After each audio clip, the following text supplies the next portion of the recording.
अब देखो,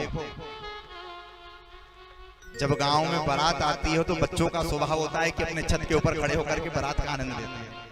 छोटे छोटे बच्चे अटारी के ऊपर खड़े हुए थे बारात देखने के लिए। उन्होंने कहा बारात आ रही है गांव में। अब सारे देवता तो चले गए, इधर पीछे से भूत प्रेत पिशाचनी डाकनी साकनी चुड़ैलों को जब बच्चों ने देखा तो छत से कूद कूद करके भागने लगे अंदर। उनकी माँ ने उनसे पूछ लिया, बेटा क्या हुआ? अरे बारात आ गई। बच्चों ने कहा, माँ कहाँ की बारात, यहाँ तो भूत प्रेत पिशाचनी चुड़ैलें घूम रही है गाँव में। अब जो माला लेकर के खड़े हुए थे स्वागत करने के लिए, उन्होंने भूत प्रेत पिशाचनी डाकनी साकनी सबको देखा तो सब माला ले लेकर के अंदर भागने लगे। अब भोले बाबा ने अपने गणों से बोल दिया था पहले से कि देखो भैया, जैसे ही पहुंचेंगे तो माला से स्वागत होगा, तो थोड़ा अपना मुंह आगे कर देना, माला पहना देंगे। अब बेचारे गणों को पहली बार माला पहनने का मौका मिला। बताओ, भूत प्रेत आदि को कोई माला पहनाता है क्या? पहली बार माला पहनने का मौका मिला तो भूत प्रेत आदि गण बड़े मन में प्रसन्न थे कि हमको माला पहनने का मौका मिलेगा। अब नगर वालों ने देखा तो सब माला ले लेकर अंदर भागने लगे। अब सारे गण जो थे वो अपना मुंह आगे कर करके भागे, लेकिन नगर वाले तो डर के मारे सब अंदर भाग गए। अब हिमालय राज के द्वार पर बारात पहुंची। अब जैसे ही बारात पहुंची, हिमालय राज ने स्वागत किया। बातें ना करें, कथा पर ध्यान दें। हिमालय राज ने बड़ा सुंदर स्वागत किया और हिमालय राज ने हाथ जोड़ करके देवादिदेव महादेव से कहा कि हे देवादिदेव महादेव, पहले भोजन की व्यवस्था करवाई जाए या पहले चोरी फेरे करवा लिए जाएं?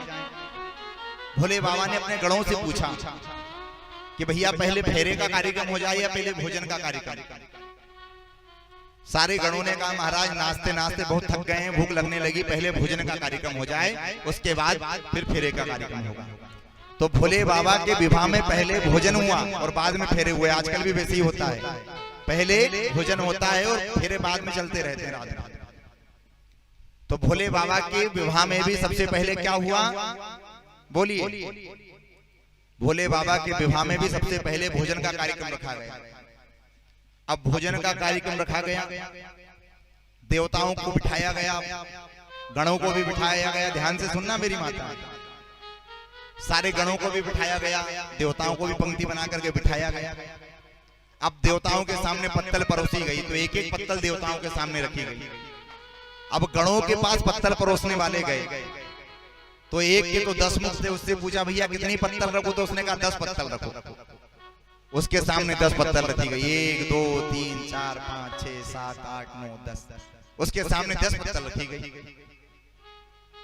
एक का मुखी नहीं था, केवल धड़ीधड़ रखा होता है, मुखी नहीं था, केवल धड़ीधड़ था। उससे पूछा भैया कितनी पत्तल रखूं? उसने कहा पत्तल रखने की क्या जरूरत है, बाल्टी भर भर के लाओ और सीधे कूड़ते जाओ। बाल्टी भर के लाओ और सीधे डालते जाओ, कूड़ते जाओ अंदर गर्दन। परोसगारी करने वाले घबराए, परोसगारी करने वाले घबराए और जाकर के भगवान विष्णु से कहा कि कैसे बराती लेकर के आए हो? अरे किसी के 10 मुख है, किसी का मुखी नहीं है। 10 मुख वाला कहता है कि मेरे सामने 10 पत्तल लगाओ, और जिसका मुख नहीं वो कहता है कि बाल्टी भर भर करके लाते जाओ और कूदते जाओ।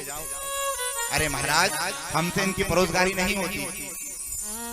भगवान नारायण ने कहा एक काम करो भैया, संबंध किसने करवाया उसको पकड़ो। जो संबंध करवाता उसकी गति बेचारे की बहुत खराब। लड़के वाले तरफ भी और लड़की वाले तरफ भी कुछ भी होता है तो उसको बीच वाले को पकड़ते हैं, उसको परेशान करते हैं। उन्होंने कहा संबंध किसने करवाया? तो उन्होंने कहा नारद जी ने करवाया। नारद जी को पकड़ा जाए। नारद जी को बुलाया गया। नारद जी से कहा महाराज आप ये कैसे बराती लेकर के आए हो? अरे किसी का मुखी नहीं, किसी के 10 मुख हैं, ये कैसे बराती हैं? इनकी परोसगारी हम कैसे करें? नारद जी ने कहा देखो भैया घबराने की जरूरत नहीं है, इनके हाथ में एक एक थाली दे दो, एक एक प्लेट दे दो, एक एक चम्मच दे दो और बड़े बड़े पात्रों में भोजन भर करके रख दो और इनको खुला छोड़ दो। अपने हाथ से निकालेंगे और अपने हाथ से खाएंगे। तब तो क्या था, जितने भी गण थे भोले बाबा के, सारे गणों के हाथ में एक एक थाली दे दी गई, एक एक प्लेट दे दी गई, एक एक चम्मच दे दी गई और सबको खुला छोड़ दिया गया। और सारे गण जितने भी गण थे अपने हाथ से निकालने लगे भोजन और अपने हाथ से महाराज खाने लगे। इंद्र ने ये भोजन को देखा तो सारे गण जो थे उत्पाद मचाते कूदते फानते हुए महाराज भोजन कर रहे हैं भोले बाबा के विवाह में।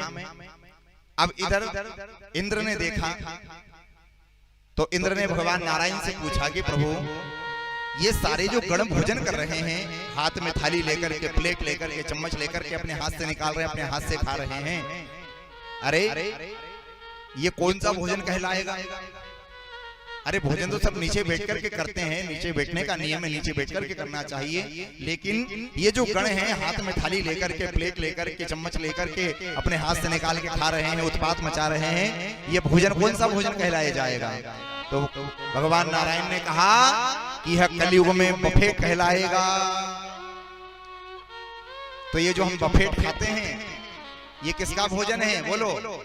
ये गणों का भोजन है मेरे भाई बहन, क्योंकि गणों के हाथ में एक एक प्लेट दे दी गई थी, थाली दे दी गई थी, चम्मच दे दी गई थी। इंद्र ने पूछा महाराज ये भोजन चलेगा कलयुग में? भगवान नारायण ने कहा सारे भोजन बंद हो जाएंगे, केवल यही भोजन चलेगा, केवल बफेट ही चलेगा।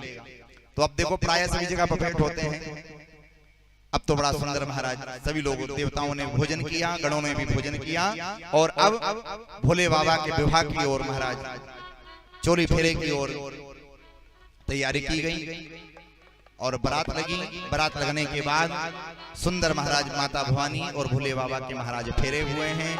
अग्नि के सामने महाराज अग्नि की साक्षी में देवादिदेव महादेव और माता भवानी का विवाह संपन्न हुआ।